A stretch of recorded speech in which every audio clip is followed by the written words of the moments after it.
apa kabar? Kali ini saya akan menjelaskan tentang batik sebagai estetika seni Jawa yang adiluhung. Mohon disimak ya.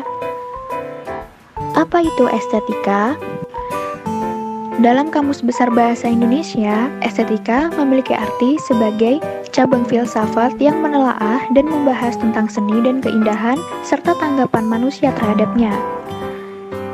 Sedangkan menurut Bruce Alsop, estetika adalah ilmu yang meneliti proses dan aturan menciptakan karya seni yang harus menciptakan emosi positif pada orang yang melihat dan merasakannya. Estetika berguna dalam kehidupan sehari-hari karena dengan estetika kita bisa menilai sesuatu itu baik atau buruk. Estetika bukan hanya menilai tentang keindahan sebuah karya, melainkan aspek kehidupan yang terkait dengan keindahan, apakah itu pengetahuan, psikologi, emosi, dan lain-lain. Salah satunya yaitu budaya. Menurut Salo Sumarjan dan Sulaiman Somardi, kebudayaan adalah semua hasil karya, rasa, dan cipta masyarakat.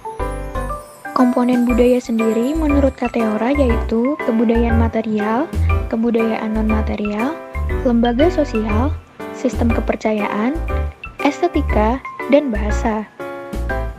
Kebudayaan material mengacu pada semua ciptaan masyarakat yang nyata dan konkret. Nah, salah satu contoh dari budaya yaitu kain batik. Batik adalah kain bergambar yang dibuat secara khusus dengan menuliskan atau menerapkan malam atau lilin pada sebuah kain, lalu diolah dan diproses dengan cara tertentu yang memiliki suatu ciri khas. Awalnya, seni batik lahir dari konsepsi estetika seni Jawa adiluhung yang berarti indah dan tinggi bagi di awang. Batik di Indonesia berkaitan erat dengan tradisi sosial yang berlaku di dalam suatu lingkungan masyarakat. Batik juga merupakan salah satu kerajinan bangsa Indonesia yang memiliki nilai seni budaya yang tinggi dan luhur. Batik dalam bahasa Jawa berasal dari kata tik yang mempunyai pengertian berhubungan dengan suatu pekerjaan yang halus, lembut, dan kecil yang mengandung unsur keindahan. Secara etimologis, kata batik berarti menitikan malam dengan canting sehingga membentuk corak yang terdiri atas susunan titikan dan garisan. Batik dihasilkan dengan melalui proses pengendapan diri dan meditasi untuk mendapatkan bisikan-bisikan hati. Membatik dalam arti batik tulis bukan hanya aktivitas fisik, namun mempunyai dimensi kedalaman yang mengandung doa atau harapan serta pelajaran. Dengan itu, seseorang dapat menelusuri serat-serat kehidupan dan merangkainya dalam kerangka anyaman peristiwa selaras dengan kenyataan hidup. Hal ini yang memberi nuansa magis terhadap produk batik tradisional selama ini. Bukan hanya indah dan nilainya tinggi, tetapi batik juga menunjukkan betapa bangsa Indonesia kaya akan perbendaharaan simbolik.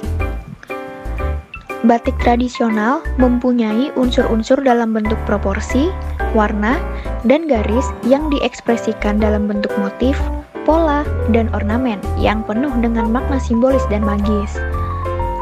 Ada pula pendapat yang menyatakan bahwa batik adalah suatu karya seni yang penuh dengan makna simbolik, khususnya dalam ragam hias.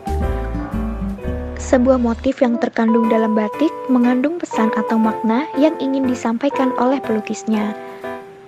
Batik tradisional merupakan simbol yang lengkap karena simbol-simbol tersebut diciptakan dari adanya hasrat untuk menyampaikan pesan dan amanat untuk diwariskan ke generasi penerusnya.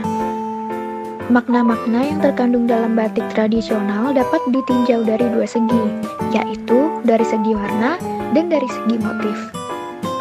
Sebagai unsur budaya yang telah berkembang sejak lama dan meluas di Indonesia, batik memiliki banyak beragam motif.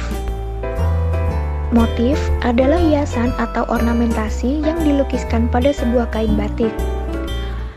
Banyak motif batik yang dapat dikategorikan sebagai motif tradisional, yaitu motif yang berkembang sejak lama di suatu wilayah dan berkaitan dengan unsur lain sehingga menjadi ciri khas batik wilayah tersebut. Motif batik sendiri kenyataannya tidak bersifat statis, melainkan bersifat dinamis. Motif yang dianggap tradisional dapat dikembangkan lagi agar dapat memberi maupun menambah nilai artistik dan komersial dari batik itu sendiri. Beberapa motif pengembangan bahkan menjadi ciri khas wilayah, seperti batik Pekalongan yang dikembangkan oleh etnis Peranakan dan Indis. Pada tanggal 2 Oktober 2009 yang lalu, batik telah ditetapkan sebagai warisan kemanusiaan untuk budaya lisan dan non-Bedawi yang harus kita lestarikan. Banyak cara yang dapat kita lakukan untuk melestarikan batik. Salah satunya yang paling mudah yaitu dengan mencari tahu apa batik itu. Karena dengan diawali rasa ingin tahu, perlahan akan muncul ketertarikan. Jika sudah tertarik, maka lama-kelamaan akan memunculkan rasa cinta. Jika sudah cinta, maka kita akan selalu menjaganya. Maka dari itu, sebagai generasi penerus bangsa, kita harus bersama-sama untuk menjaga dan melestarikan batik sebagai sebuah mahakarya bangsa Indonesia. Berikut ini adalah beberapa dari contoh motif batik yang ada di Indonesia. Demikian informasi yang dapat saya sampaikan. Kurang lebihnya mohon maaf, sampai bertemu lagi.